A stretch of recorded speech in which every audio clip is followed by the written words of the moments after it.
Salut.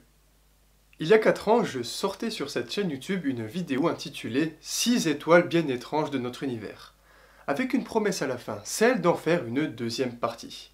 Je tiens toujours mes promesses. Donc, aujourd'hui, et sans plus d'introduction, voici 6 nouvelles étoiles bien étranges de notre univers. Et aujourd'hui est de nouveau un grand jour, puisque pour la deuxième fois, je vais justifier le mot space qui figure dans le nom de ma chaîne YouTube. Allez, c'est parti.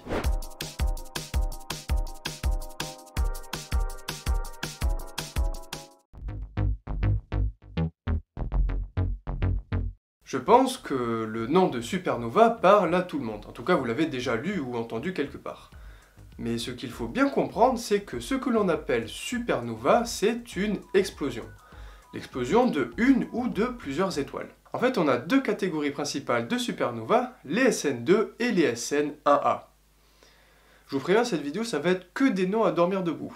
Les SN2, pour commencer, naissent de la mort d'une étoile très massive. En effet, quand une étoile pesant jusqu'à 10 masses solaires a épuisé la totalité de son combustible nucléaire, eh bien le cœur de l'étoile en fait s'effondre sur le noyau puisque la force de gravité exercée par ce dernier n'est plus contrebalancée par les réactions thermonucléaires. Seulement, le cœur ne peut pas s'effondrer à l'infini et arrive inévitablement un moment de collision entre les couches externes de l'étoile et le noyau ferrugineux, c'est-à-dire constitué de fer. Le fer étant une matière très dense et très stable, lorsque les couches atteignent le noyau, elles rebondissent dessus et une partie de la matière est éjectée à des vitesses astronomiques. L'autre partie de la matière pénètre dans le noyau et forme une étoile à neutrons. Quant aux vestiges de la matière éjectée, il en résultera une nébuleuse, comme celle du crabe, déjà repérée et observée par un astronome chinois au XIe siècle.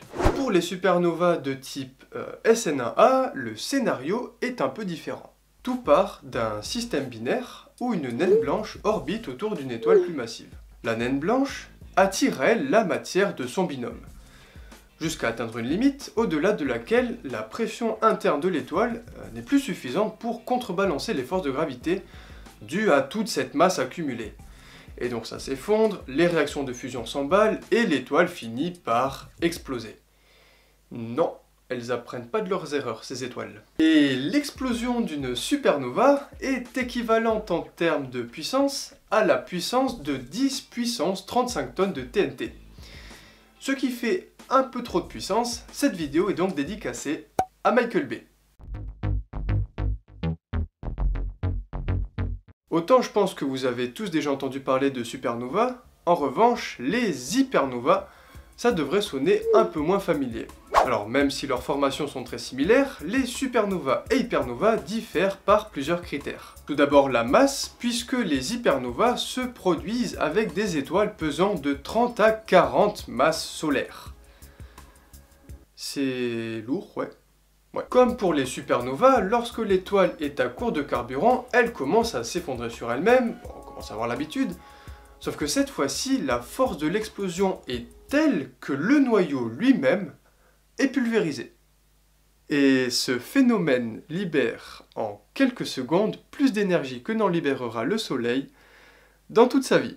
Ainsi, il ne restera pas d'étoile à neutrons à l'issue de l'explosion d'une hypernova. Mais généralement, il restera un trou noir.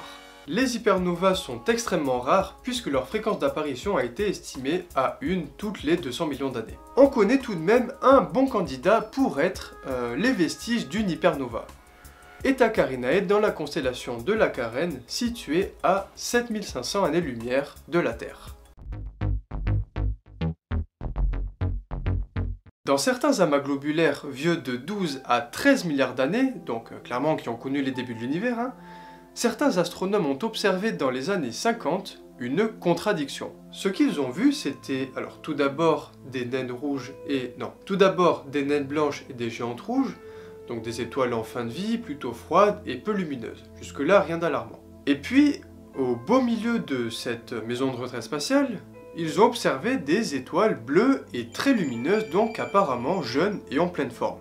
Et ça, c'est quand même très étrange. C'est comme si les étoiles avaient pour certaines rajeuni. Eh bien, c'est effectivement ça qui s'est passé. Pour s'offrir une seconde jeunesse, deux étoiles arrivées en fin de vie peuvent en quelque sorte fusionner selon deux procédés très semblables à ceux qui conduisent à une supernova. L'une des deux étoiles, appelée étoile vampire, va absorber le combustible de sa sœur, soit par accrétion, soit par collision, ce qui va apporter un coup de boost aux réactions thermonucléaires, faisant ainsi réaugmenter la température et la luminosité de l'étoile.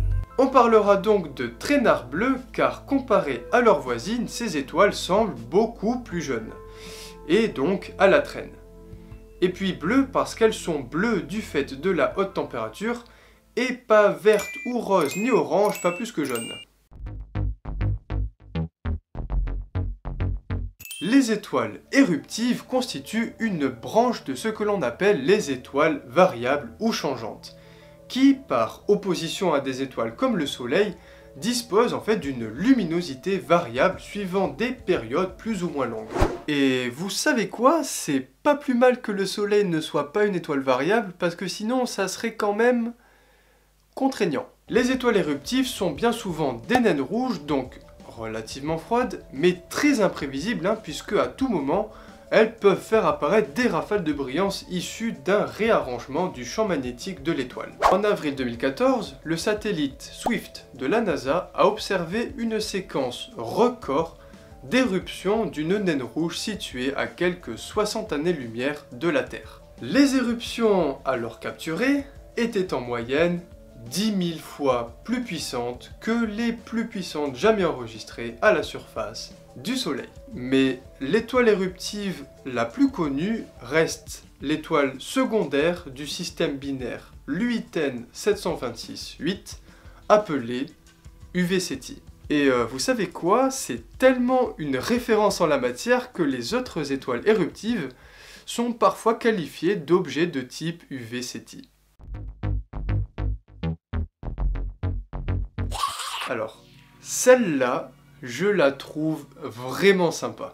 Alors, rappelez-vous le début de la vidéo, on a dit que les supernovas de type 1A étaient le fruit de la disparition explosive d'une naine blanche. Si bien souvent ça se passe très mal pour cette dernière, la théorie prédit que dans 5 à 30% des cas, l'événement ne détruit pas totalement la naine blanche, lorsque l'explosion est relativement faible. Cette catégorie de supernova, alors appelée supernova de type 1AX, consiste alors en une sorte de cadavre d'étoile, un peu survivant de l'explosion finalement, comme si l'étoile était renée de ses débris, était revenue à la vie. C'est par exemple le cas de l'étoile répondant au doux nom, accrochez-vous bien, de IPTF 14 HLS, ouais je l'ai appris par cœur, qui a été découverte en 2014 et qui aurait explosé jusqu'à 5 fois depuis 1954. On a alors donné à de telles étoiles le sobriquet d'étoiles zombies, puisque pour des raisons encore aujourd'hui inconnues,